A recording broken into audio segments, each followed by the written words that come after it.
Fala galera, sejam todos bem-vindos para mais um vídeo do canal com mais informações do Corinthians.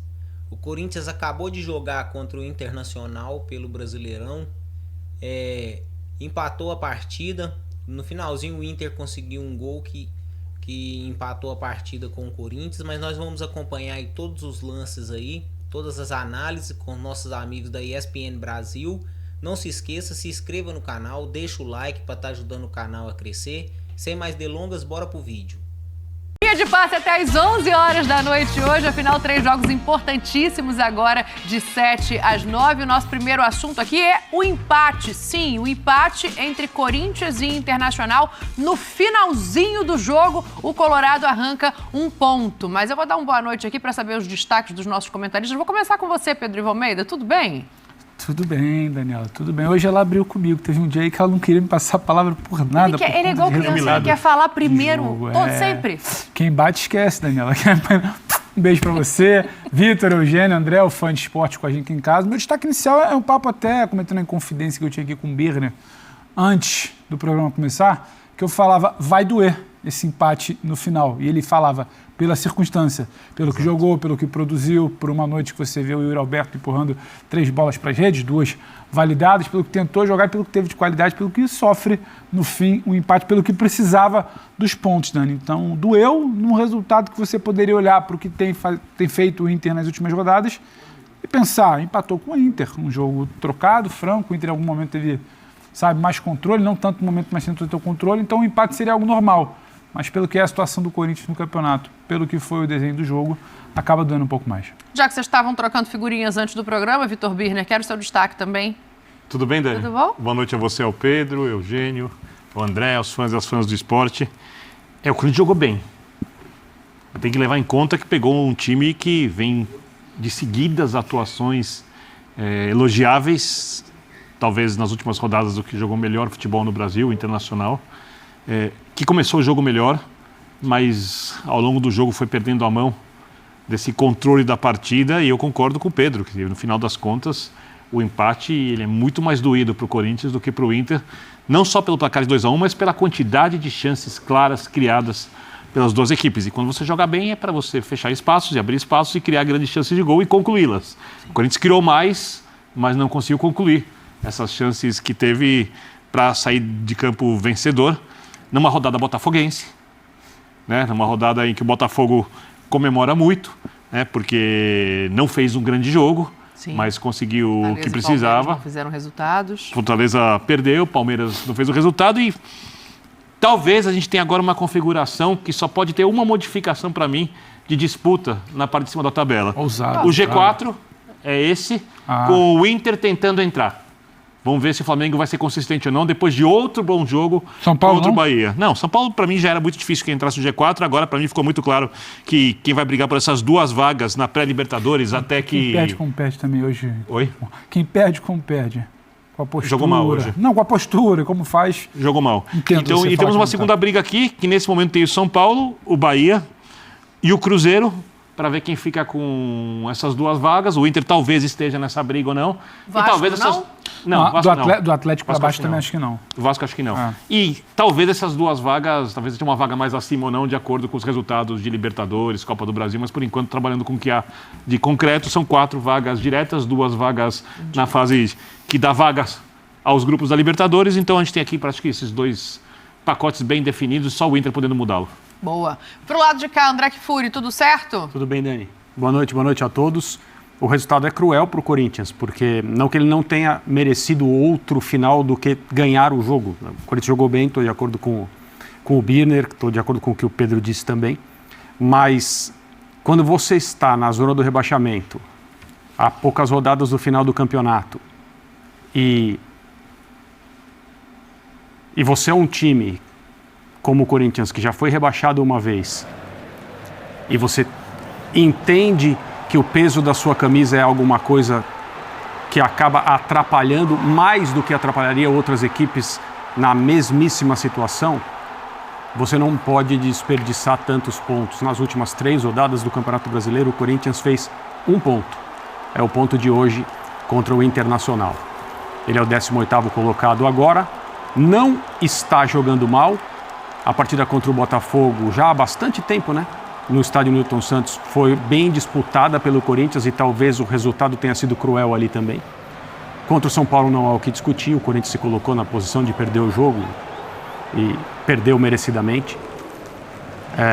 E hoje, apesar de estar na frente 2 vezes, enfrentando uma das melhores equipes deste momento, né, no Campeonato Brasileiro, o Corinthians falhou defensivamente no final e levou um castigo. A situação é cada vez, óbvio, né? É cada vez mais sensível, cada vez mais perigosa.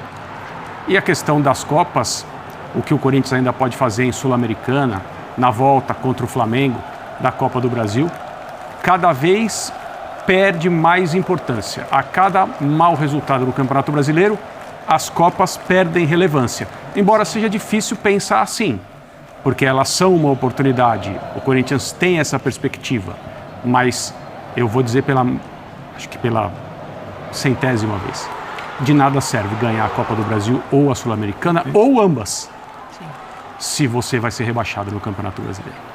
É um bom debate, né? As Copas têm aumentado o ânimo, mas ao mesmo tempo, Eugênio, quando você está dividido em competições, você perde a possibilidade, de repente, de colocar a força maior em uma delas. E se for para escolher, acho que todo corintiano, né, e nós aqui que analisamos o futebol, vamos entender a prioridade que deve ter o Campeonato Brasileiro. Quero te ouvir sobre isso, além do seu destaque, amigo. Tudo bem? Boa noite, Dani, André, Birner, Pedro, fãs do esporte. Boa noite. Eu considero que, além de elas perderem importância, concordo com o André, elas atrapalham. Para mim é indiscutível que elas atrapalham. Mas é um caldeirão maluco que o Corinthians vive. É uma euforia, de um lado, pela boa participação nas Copas. Outro dia, aquele jogo da classificação contra o Fortaleza, sabe? Um êxtase total no estádio. Exato. E, de repente, você olha e... Caramba, eu estou jogando aqui, permanência em primeira divisão, com dificuldade, com sofrimento. É uma das situações mais incomuns, né? Porque você tem chances reais de ganhar uma competição, uma Copa, o que é sempre muito importante, o que sempre motiva muita torcida. Só que, para mim, não tem jeito. Não há elenco suficiente para estar em 3 frentes. O Corinthians é o único hoje no futebol brasileiro em 3 frentes. Buscando títulos, mas também lutando contra o rebaixamento. E... Atlético Mineiro, né? O Atlético Mineiro está nas 3 frentes, é verdade. Desculpa. Mas o Atlético no Campeonato Brasileiro vive uma situação bem tranquila. Sim, ele que o permitiu hoje, por exemplo, colocar o time teoricamente não disputa. Não disputa nada. Ele comparece. O Corinthians precisa disputar. Exato. Ele cumpre o dever de jogar. É isso. Mas é perfeito. Porque ele está pensando em ser campeão da Libertadores e da Copa do Brasil. Eu só discordo de você, Eugênio, que as Copas têm atrapalhado o Corinthians. Eu acho que isso até pode vir a acontecer, mas eu acho que esse traz fortalecimento... um ânimo, né? E eu acho que o fortalecimento da equipe... Mas eu acho que a parte do ânimo já passou. E começa a ter efeito prático em campo, quando você não tem jogador pronto 100% para jogar todas as competições. Você imagina se o Corinthians não tivesse Copas para disputar, com chance de ganhar, como estaria a equipe agora depois desse empate? Eu acho que tem dois. Ela tá abalada. Lados. Eu só para terminar o que eu ia dizer, destacar um jogador em específico, porque é uma coisa que eu me bato muito no futebol, né? Torcida, mídia, parte da mídia tem mania muito de carimbar um jogador. E hoje a gente viu o Yuri Alberto mostrando que tem potencial. Mais uma vez. Tem futebol, que pode isso aqui ajudar. As críticas sempre foram exageradas. Muito pesadas, Na minha maneira de ver, óbvio. muito fortes, muito desgastantes. Crítica pesada, gente, desculpa. Crítica pesada, eu acho que às vezes o Vitor não gosta de uma coisa, eu também não gosto do tom dele, pode ser maior ou menor que o meu. Sim. Teve muito de desrespeito ao Yuri. Teve. E aí eu acho que não adianta agora voltar a pessoa com o rabinho entre as pernas, porque não, teve muito de desrespeito. E eu fico até tranquilo, porque teve um programa aqui, linha, que ele fazia um gol e até pedia pro Léo, o Léo estava aqui, onde está o André hoje. A gente levantava o tanto de participação em gol. Sim. E o tanto que ele era importante numa campanha de Sul-Americana, mas que é sempre carimbado como o bagre, para usar o termo que falam, o poste, o cara que não domina uma bola. Aí vai se apegar quando faz 2 gols para pedir desculpa. Não, o desrespeito vem de muito tempo. E aí a gente fica tranquilo porque a gente fala, a crítica ela existe. A crítica existe ao Tite, jogou a crítica mal, existe ao só pode criticar, Felipe, claro. a crítica vai existir ao Gabriel, ao Yuri, ao Garro na postura sem bola. Agora, foi muitas vezes desrespeito. E isso não vai passar com gol. Até porque E isso não vai passar quando ele em algum momento escolher não ficar Até no porque é um dos Corinthians. jogadores que mais se esforçam na equipe, Mas nunca faltou sempre luta. se esforçou. Muito, Sempre, muito, sempre. muito, um dos mais guerreiros Pode da ter equipe. jogado mal em determinados momentos, mas nunca se omitiu, Perfeito. né? Só que ele jogou mal no momento em que ninguém, com exceção ao Garro, jogava bem. Ninguém. E o goleiro. Depois foi contratado, depois que virou o goleiro da equipe. E aí, quando você encaixa o estilo de jogo dele dentro de uma formatação de equipe É isso, que claro. favorece o jeito dele jogar, ele dá boa resposta. Isso. Sim. Ele não é aquele entender 9 que- fixo é. dentro da área, né? E por muitas vezes foi assim Não, que ele ficou, isolado. E para um determinado tipo de torcedor, o fato dele ter admitido que no momento de maior pressão ele recorreu a psicólogos, ele foi resolver isso, tentar resolver, ele foi discutir, foi tratar. O fato dele falar abertamente sobre isso aumenta a vontade de quem acha que esse tipo de coisa é a comprovação de que, então é fraco, mas e o salário?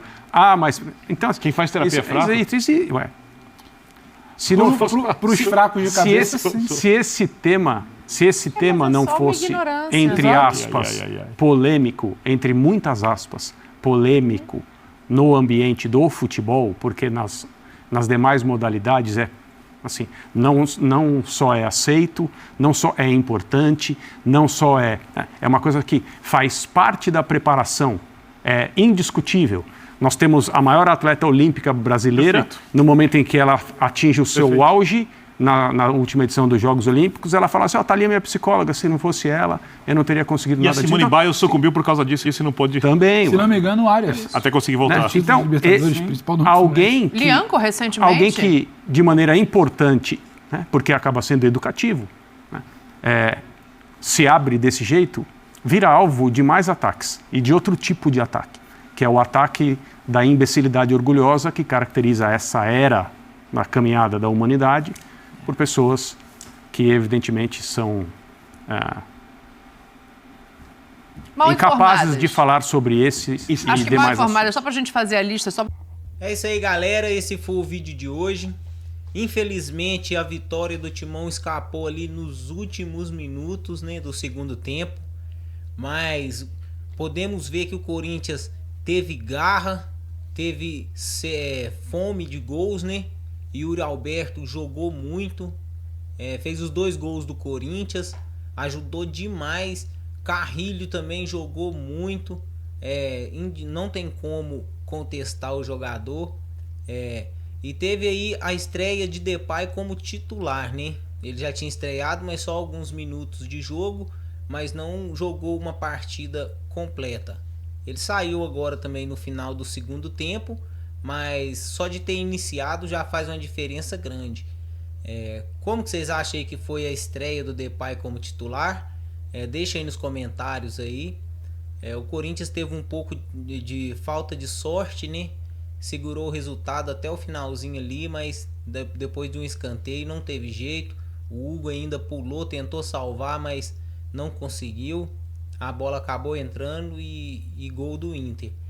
Mas é isso aí, o Corinthians, podemos ver que foi diferente esse jogo. O Corinthians atacou muito, finalizou bem. Teve algumas oportunidades ali de ter feito mais uns 2 gols, mas infelizmente foi parado pelo goleiro do Inter. Mas é isso aí, galera. Deixa aí nos comentários o que vocês achou aí da estreia do Depay como titular. O que vocês acharam da evolução do Corinthians. Deixa aí nos comentários a opinião de vocês. E é isso aí, galera. Até o próximo vídeo.